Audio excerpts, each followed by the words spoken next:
Thank you very much. I would like to also welcome everyone in our conference on the day of the National Mental Health Day, so it's also a kind of good coincidence.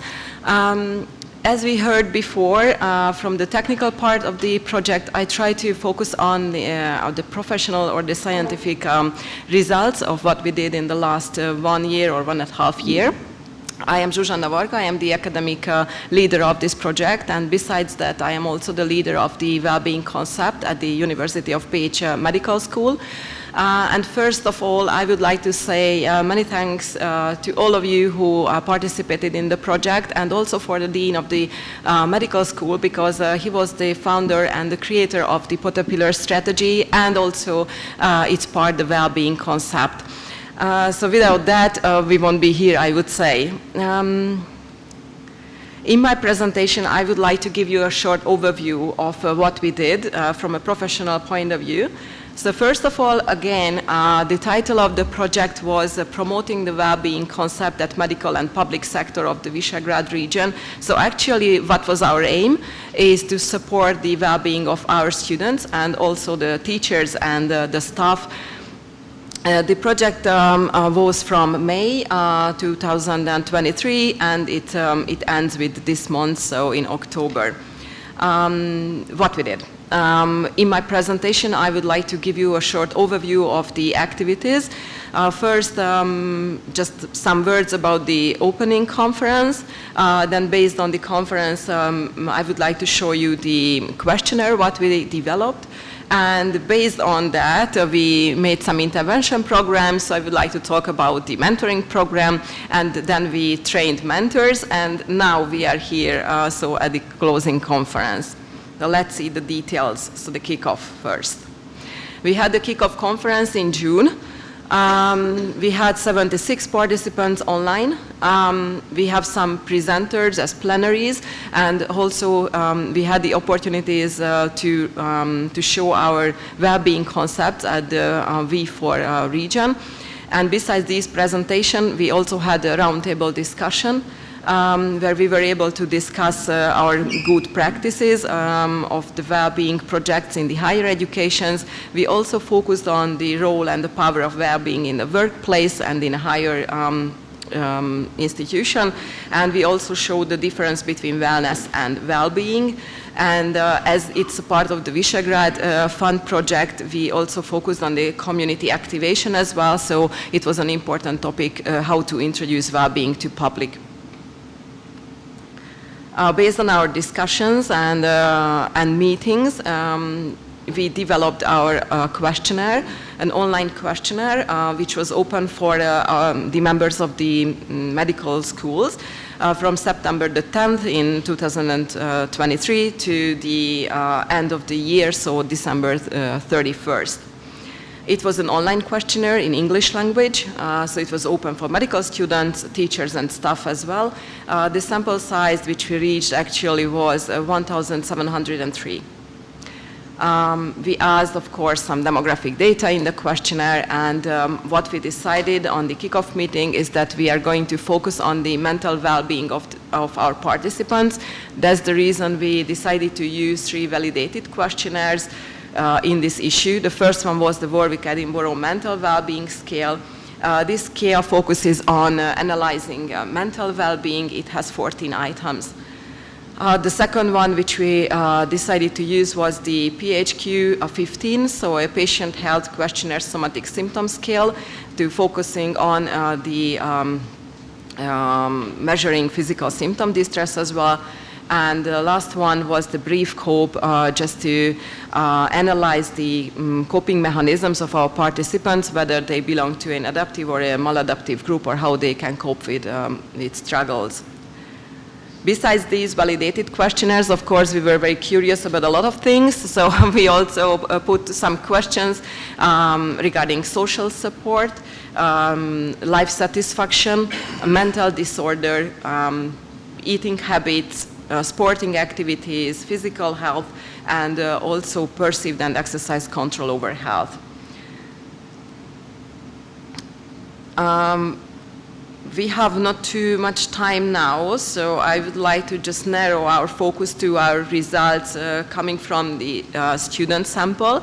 And hopefully you will be able to read the other results as well, because we are planning to have a publication on the results of the other participants, so the administrative staff and the teachers as well. But now we try to focus on the student sample.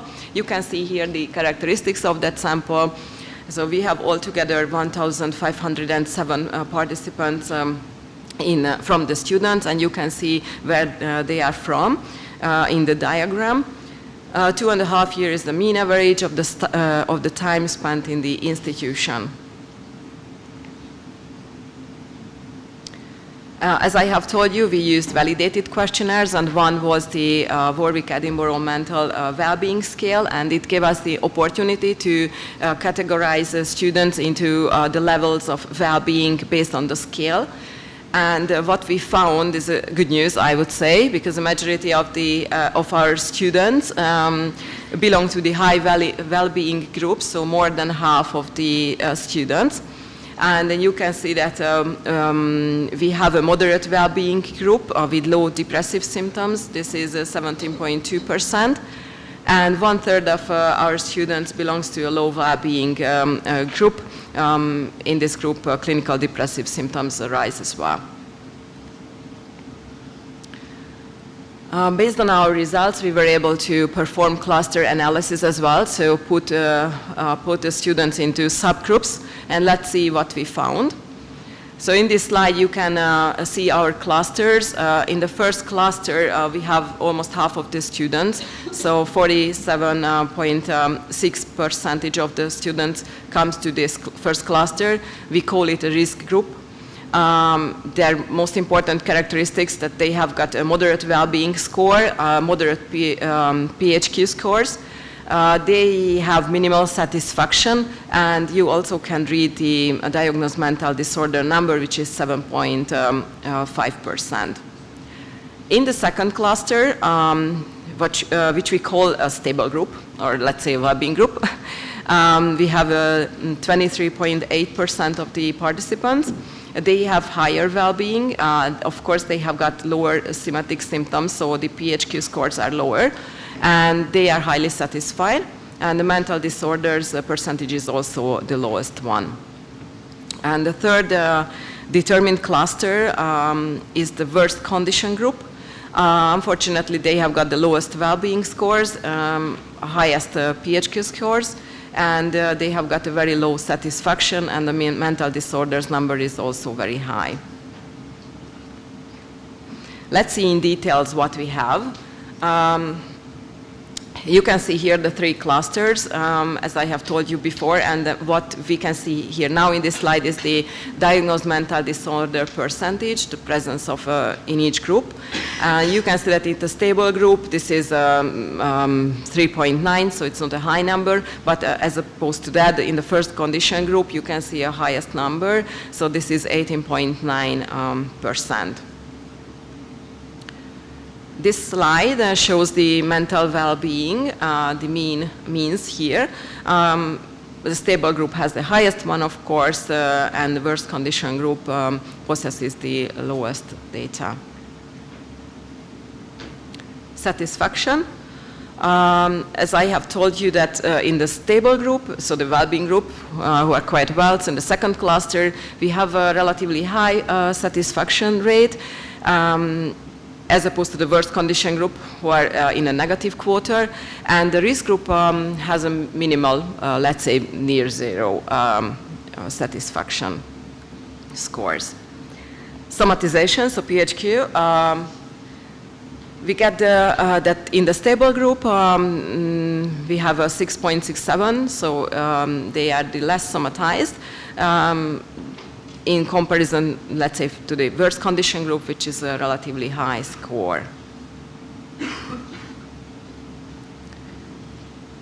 Just to give you a short summary and to check all the numbers in one slide.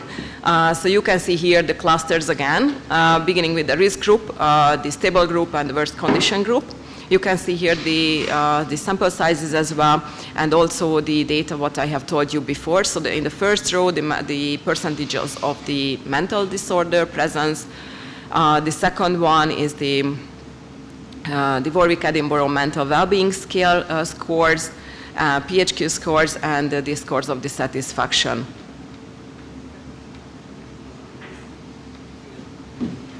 Okay, what other characteristics do we have? If you just check the from the second cluster, then we had this as recognized as a stable or a well-being group. What do? They actually has a high level of adaptive coping, so they tend to use adaptive coping mechanisms, and they less likely to use avoidant coping. They have high social support from their peers and from their families and from the organizations as well, so secondary and primary support can be tracked here. They have a high sense of control over their health as well, and they are also actively engaged in health-promoting behaviors, and they have good eating habits. If we go a little bit further, then we can check this the first cluster, which is determined as a risk group. What we can see here that we have got the data here show lower problem-focused coping, lower emotion-focused coping mechanisms. The avoidant coping can be tracked here, so it's higher than it was in the second cluster. Social support is also recognized in a lower way. And what we found that they do not do much for their health, and also they do not think that they can do much for their health. And they do not eat in a healthy way. In the third cluster, in comparison to the first cluster, they have rather lower problem-focused coping skills. Their avoidant coping mechanisms are higher, so they tend to use more out of these. Social support is also lower. They do not do much for their health, and they do not think they can do much for their health, as it was also in the first cluster, and they do not eat in a healthy way. So what we found, what we conclude, the first one is, I think, good news. So the majority of our students are in a good well-being condition, let's say. So if you can remember, more than half of the students possesses, based on the Warwick-Edinburgh mental scale, a good condition. But we also recognized in the cluster analysis that we have a kind of group, which we call the risk group, who may need some support.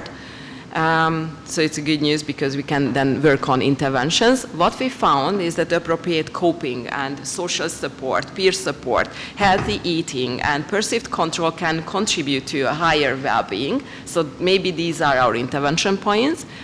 And also, if you have a higher well-being, what we found that it's associated with higher satisfaction as well. So are students at risk, or then what's going on? We did an intervention program, and that was called the mentor training. We focused on these areas what I have mentioned. First of all, we developed this program. Every universities take part doing a course in this mentoring program. Let's say Medical University of Dansk worked on learning support courses, but we have other courses as well, such as general stress management and coping skills. We have communication courses, and also we had a course focusing on the compassion, so empathy. And we had this mentoring program here in Pécs, where we trained our mentors, both students and teachers, and this was in Hungary, here in Pécs. As you can see it here in the picture, we are in front of our mosaic wall. This was a nice happening. On the one hand, we were able to get to know each other in person, and on the other hand, it was also a fruitful beginning of collaboration between us. Okay, some pictures from that training. And the big question, what's next? So what's our future? Hopefully in the future we can work together, either with the help of a fund or without a fund, so we are committed to do that. our professional ideas maybe, or what we can do. So maybe we can expand our mentoring program. So this is all one way. We also can continue our surveying and doing a longitudinal study, or we also can develop targeted interventions in details as well. But what's important, increased collaboration is for sure. And this is my final slide. I would like to sincerely thank the representatives of the V4 for the outstanding dedication and the commitment, and of course all those who participated in the project. And thank you very much for your attention, and enjoy your day, and be well, yeah, and day of the well-being. Thank you very much.